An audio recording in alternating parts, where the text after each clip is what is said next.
सभी दर्शकों का किसानों के डिजिटल अड्डा किसान ऑफ इंडिया में बहुत स्वागत है। तो आज हम ग्लोबल ऑर्गेनिक एक्सपो के 3rd एडिशन में यहाँ पे मौजूद हैं। एक्सपो से जो वीडियो मैं आपको दिखाने वाला हूँ वो काफ़ी रोचक है, क्योंकि यहाँ पर जैविक खेती से जुड़े कई महारथी आए हुए हैं, जिसमें आपको मिलेंगे अलग अलग एग्री स्टार्टअप्स और जैविक खेती से जुड़ा एक ऐसा मिशन जिसने पंजाब की तस्वीर ही बदल दी। इस वीडियो में आपको मिलाने जा रहा हूँ तपन से, जो प्रतीति ऑर्गेनिक फूड के डायरेक्टर हैं। तो चलिए उनसे मिलते हैं और जानते हैं उनकी जैविक खेती के 25 साल से ज़्यादा के सफ़र के बारे में। मेरा नाम तपन रे है और मैं प्रतीति ऑर्गेनिक फूड प्राइवेट लिमिटेड का फाउंडर हूँ, फाउंडर डायरेक्टर CEO। मेरा जर्नी करीब 26 साल पहले शुरू हुआ है और मैं 26 साल से इंडिया के अलग अलग जगह पे मैं फार्मिंग करवा रहा हूँ। और मेरे अभी फॉर द टाइम बीइंग करीब 10,000 फार्मर्स हैं जो हमारे 8 स्टेट्स में काम कर रहे हैं और सारे प्रतीति के मेंबर्स हैं। और इन लोग हमारे लिए अलग अलग प्रोडक्ट्स में काम करते हैं, अलग अलग प्रोडक्ट उगाते हैं, जिसमें सीरियल्स हैं, ग्रेन्स हैं, पल्सेस हैं, स्पाइसेस हैं, वेजिटेबल्स हैं, ये सारे प्रोडक्ट।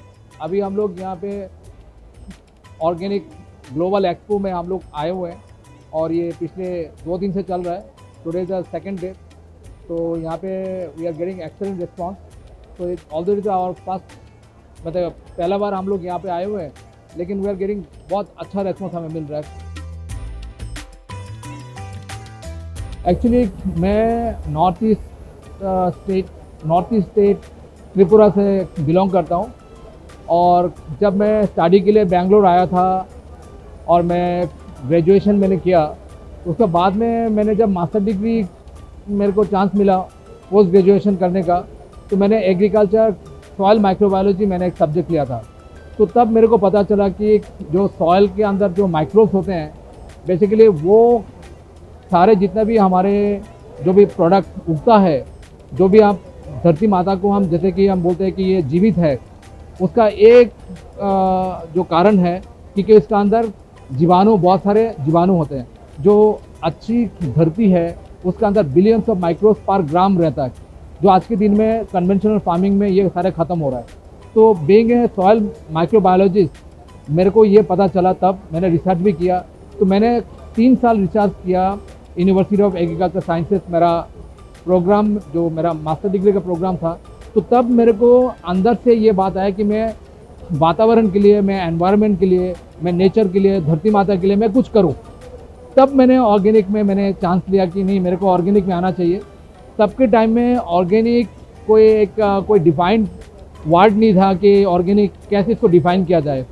तो मैंने बोला कि जैविक है, केमिकल फ्री होना चाहिए। तो एक मैंने ऐसा लगा कि मैंने इतना साल स्टडी करके मैंने ऐसे जगह पे मैंने कूद गया कि मेरे को पता ही नहीं, ऐसा ओशन। तो बट फिर भी मैंने कूदा और तैरने लग गया और धीरे धीरे ये 26 साल मेरा बीत गया। 26 साल के बाद में इंडिया में ये इंडस्ट्री डेवलप हुआ है।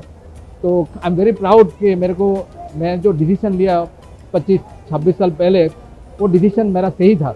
हालांकि आई टेक इट मेरा एक्चुअली मन था कि मैं कोई रिसर्च करूं, मैं साइंटिस्ट बनूं, मैं कोई बाहर जाके मैं कोई अच्छे कॉलेज में जाके मैंने ऐसा कोई टेक्नोलॉजी बनाऊं कि जो एनवायरनमेंट का काम आए।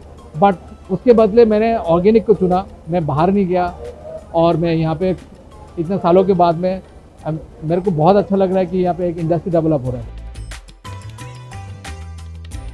देखिए, सबसे पहली बात तो किसान ग्रीन रिवोल्यूशन से पहले पूरा इंडिया ऑर्गेनिक था, लेकिन जब ग्रीन रिवोल्यूशन आया 1965 के बाद में, तो लोगों ने धीरे धीरे इसको भूलते गए और रासायनिक को अपनाते गए।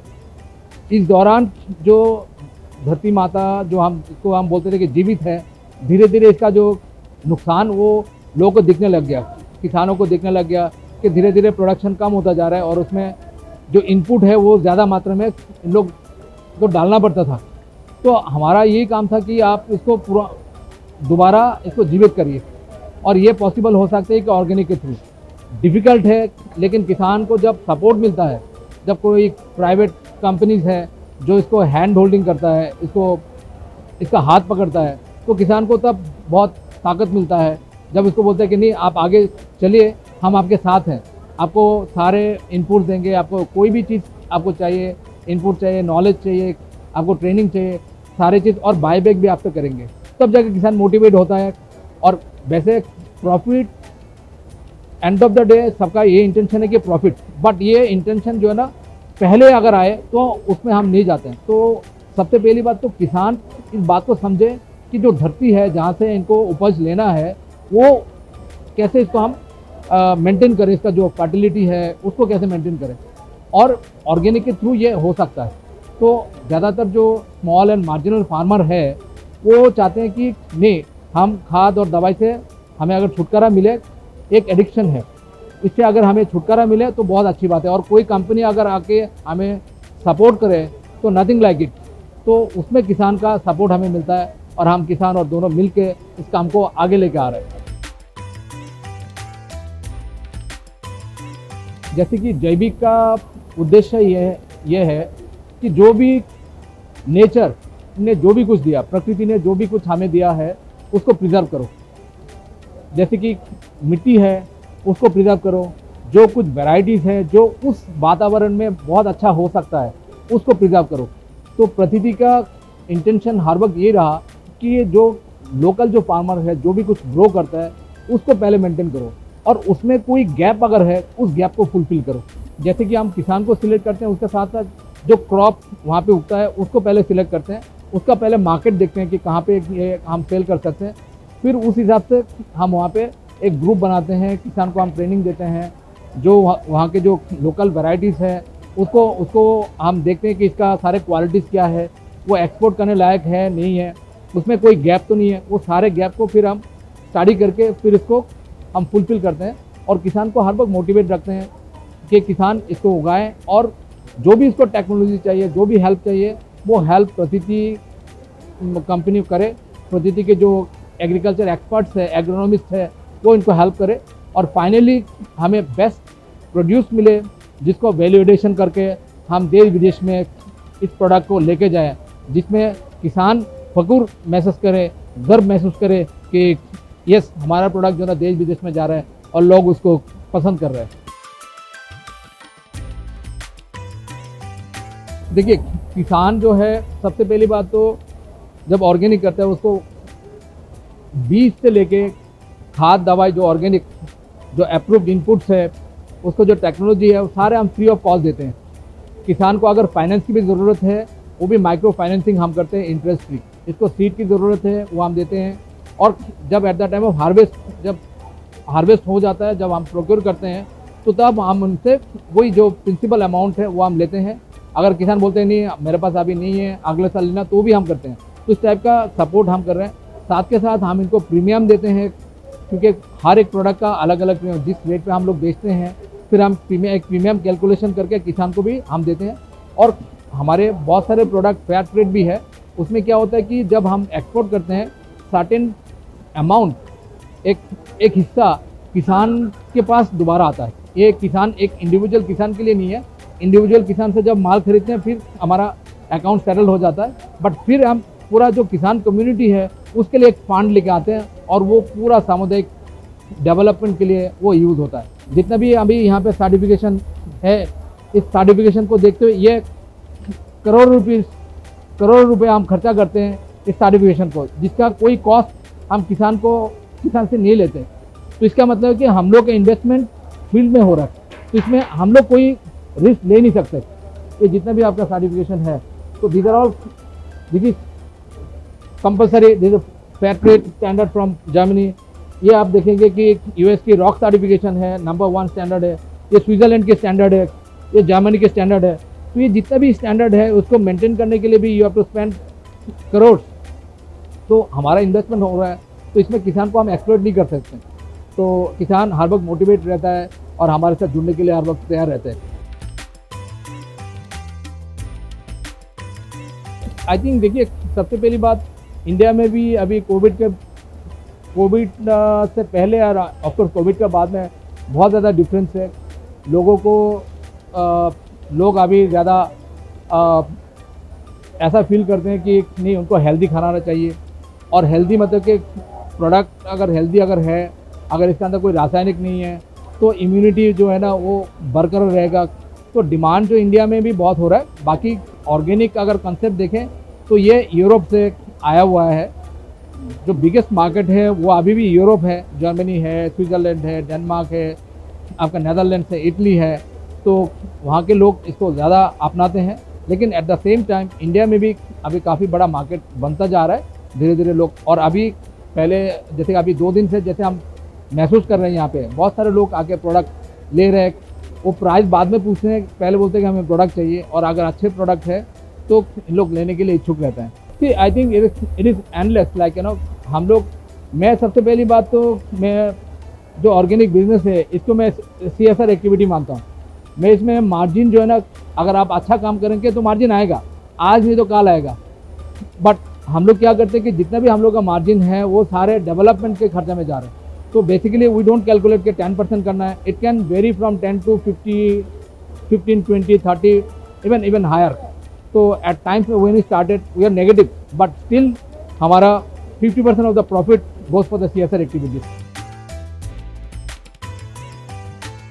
But I think it is more than you can say about close to 20% of our entire जो profit margin है, it goes for the CSR activities.